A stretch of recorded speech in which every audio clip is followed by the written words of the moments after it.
Path of Exile 2 patch 0.4 is out, and you probably logged in and saw a million druids. Well, I didn't go druid. I spent this patch dying over 300 times experimenting with, you guessed it, Smith of Kitava, and somehow I ended up with the tankiest warrior build I've played so far at this point in the game. That's right, the Gigachad warrior is back, and in this video, I'm going to show you how this build actually works in 0.4 and what survived the experimentation, what didn't, and why Smith of Kitava quietly got a lot stronger this patch. The boss DPS isn't there yet, admittedly, but the defenses are disgusting. And I've also put together a step-by-step path of building for early Smith of Kitava, not to rush the campaign or anything like that, but to make warrior just feel manageable and fun while you're learning it and leveling it, because that is the weakest part of the warrior, in my opinion, is literally every level before level 60 feels terrible. But first, let's look at where the Gigachad warrior is right now, because once you see why this build survives, the early leveling choices will make a lot more sense. All right, let's start with the stat sheet here, and we have 71% armor, 75% resistances across the board, or as close as I can get to it. I'm only level 74, so keep in mind I'm still a baby Smith of Kitava. This isn't gonna be a full-fledged copy everything build guide, but it is giving you guys a taste of where I'm at and what I think the future is for Smith of Kitava. And now I have to jump in here right now. I mean, I could spend an hour talking to you guys about the changes to Smith, and I'm gonna try to do it as quickly as possible because there are a lot of changes, and I'm so pumped about most of the changes that have happened. So let me first talk about the bad and get that out of the way. I was very pumped to see Heat of the Forge against the Anvil or a living weapon be buffed. More damage, more something, right? And it was, granted it was, Heat of the Forge with fire spell on hit. Yeah, I tried it out a bunch. It's just not looking viable, honestly. It's just not looking like it's gonna be anything more than like little seasoning of cool stuff on your build. Like it's worthless. It doesn't help with clear speed. It doesn't seem to really help with damage at all. I don't know if it can just be scaled with fire damage, but yeah, I mean, if you're gonna scale only fire damage, then what's the point? You know, like big physical damage is kind of the warrior ethos, and then having some of that convert to fire damage, it just gives you some good damage, if that makes sense. And then move on to living weapon. It's just a weapon that floats around and hits stuff. It's still the same. It's a meme, if anything. I didn't notice literally anything different about it or anything special about it, in my opinion.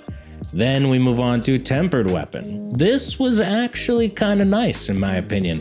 Tempered weapon with the combust on hit, especially early on. When we cover the early skill tree that I used to get out of the campaign and stuff like that, tempered weapon was actually a big part of it, and it helped out a lot early on. Now, I think the striking of the anvil is annoying, and that's why I wouldn't even include it in later game stuff, because you're not going to stop in the middle of a map to just strike your weapon like 15 times. You know what I mean? So I don't think it's viable in the late game, but I think early on it's extremely viable. And I'll show you guys why I used it and what nodes I took to make it even stronger. It's kind of busted early on, to be honest. But moving down to the creme de la creme of Smith of Kitava right now, which is these nodes down here. This one, internal layer, body armor grants hits against you have 100% reduced critical damage bonus. That's the reason why that my build right now is so strong, so defensive, right? Is because that 100% reduced critical damage bonus. Then we have body armor grants 30% increased spirit, absolutely cracked early on, because remember, if we look in the skill tree, what we are gonna end up running is heavy on spirit early on. Herald of Blood, Herald of Plague, and Wind Dancer all cost spirit, and as you can see, I have 4 spirit remaining. So I have used up pretty much all of that to make this early build work. So that's definitely one that needs to be taken. And then Molten Symbol, obviously this is one we're not gonna get rid of ever, which is body armor grants 25% of physical damage from hits taken as fire damage, which is really nice because those big fizz hits still hurt quite a bit. Heat proofing. Guys, what did I tell you last time? What did I say about the Gigachad warrior build? You guys said, can you tank hits from the monkey? Can you stand in poison? Can you do all of this stuff? Half of the things that killed us are now gone, and with the ability to stack more defenses, especially that crit dam bonus, man, I'm gonna be unkillable. Nothing's gonna be able to kill me. I'm gonna stand there and I'm gonna tank one of those monkey hits, or I'm gonna tank Zoph's hand slams or something like that and not even bat an eye. Then we go on Kitavan Engraving. This one's normal, grants 15% increased life and then 20% increased strength. So here's a quick zoom out on what my skill tree looks like right now. You can copy it if you want, but the reason I wouldn't necessarily recommend it is because I'm still testing out some stuff. But right here, it feels good. A couple more levels and I'll be able to really flesh out the damage. I went for AoE mostly and a little bit of damage, and then defenses as my biggest thing on the build right now. So taking a quick look at the skills, once again, if you are at a low level, like you're just entering into maps, I'll go over what my skills look like so that you guys can copy it and at least have a enjoyable early mapping experience if you're doing Smith of Kitava. And that is Wind Dancer is going to be the big one. This is great. Armor Demolisher, Armor Break. So Armor Break, then we have 70% more Armor Break with Armor Demolisher, and then we have Armor Explosion. This works great right now. Later on at tier 16 and stuff like that, I'm not sure it's going to work as well because enemies are going to have higher armor. And remember, like Wind Dancer is kind of a small hit. So we'll see if that needs to be changed around, but right now it's working great. Then Leap Slam as the primary skill, Life Leech, Rapid Attacks, Crater, and Bleed. You guys are familiar with that. You could use Sunder, to be honest, instead of Leap Slam. I think it would be, you'd have a little more distance from enemies and stuff like that. Sunder is still a very viable play here early on. The reason I'm not doing it, even though it arguably could be better than Leap Slam, is I like to use what I'm going to use. You know what I mean? I don't like to just use a skill that I'm not going to use and then switch to a different skill later. I like to have that vibe of feeling what my main kill skill is going to be, and that's going to be Leap Slam. And then we have Herald of Ash, Cannibalism inside of that for the 2% max life recovery on kill. And that's just going to help us with explosions and clear. Earth Shatter, you guys recognize from our boss killing ability. The idea is to use Earth Shatter, then Forge Hammer, then Infernal Cry, which blows up that and gives you a big chunk of damage. Herald of Blood, rolling with Poison, Bleed this time, and Bursting Plague. So something interesting is happening here, and I kind of just stumbled upon it, which is that if you have Bleed within Herald of Blood, the actual Herald of Blood explosion seems to re-trigger Bleed on enemies surrounding it, and then with Bursting Plague and Poison attached to it, we're then hitting Herald of Plague. So I'm seeing a lot more pops all over the screen. I'm not sure if this is an intended interaction. I have to test it more. I really just kind of started testing with it, but I'm seeing some definite early promise there. And then Hammer of the Gods, I mean, the coolest skill in the game in my opinion. Testing out whether you can use Bleed with that and make it sort of a Bleed Hammer of the Gods or something similar to get a lot of DPS. So the biggest thing that was missing out of the first Gigachad Warrior was the DPS. So having something like Hammer of the Gods to supplement that is actually going to work out really well. So let's jump into a map real quick and just give you a demo of where things are at, because the original Gigachad Warrior early on really struggled until you got to higher levels where you could get more DPS and had better gear. So this is crap gear, not a lot of points on the skill tree, and this is what we're working with.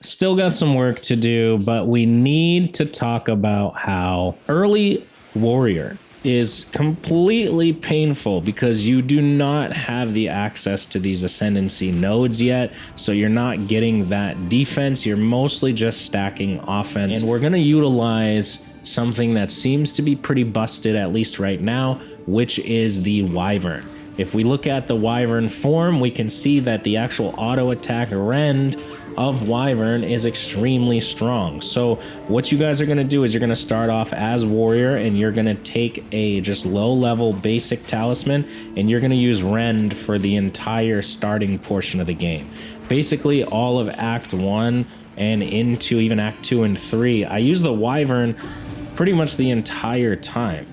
I did grab Sunder at level 12, I think is when you get it, or 14, and I used Sunder alongside of it. But if you combine Sunder with the Wyvern's Rend, which is just his normal auto attack, and then you have his Flame Breath later on, you're solving all of the problems with early warrior, which is that early damage, which gets solved by rend, and then you have the boss DPS, which gets solved by flame breath when you're able to get that, and then you have Sunder for just clearing in between. And that brings me all the way back to tempered weapon, which is what we talked about before. With tempered weapon, you want to ensure that those are the first two ascendancy nodes that you grab. Don't worry about the defenses yet, you're not really going to need it, and you can manage on just flasks.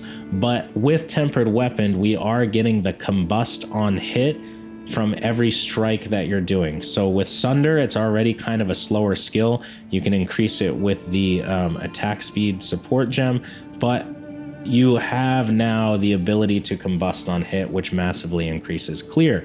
So the Wyvern Rend now has clear because of combust, and the Sunder now has clear because of combust, and then you have boss DPS because of flame breath. So the entire leveling structure of the warrior starting off for me was using Wyvern the entire time. So make sure you guys do that on the early leveling, and then you can just follow the Path of Building 2 guide that I have that takes you from level 1 all the way up until current level, which is where I switched over to the true Smith of Kitava. And honestly, I am upset in a way because I don't see a way to scale the Wyvern any higher than what I did early on, and I definitely saw the wall of like where the damage could go.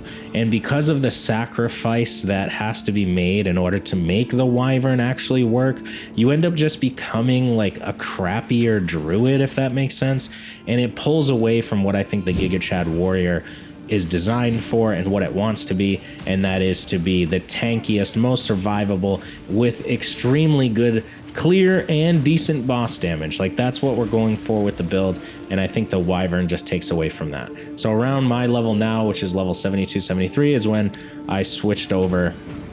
I actually think I switched over at like 65. So anywhere between 65 and 75, I would say, is where you can switch over to the actual Gigachad warrior build. But prior to that, follow the Path of Building that will help you level it from level 1. So this is where the Gigachad warrior is right now. It's not finished by any means, but it finally survives long enough, early enough, to become something really special.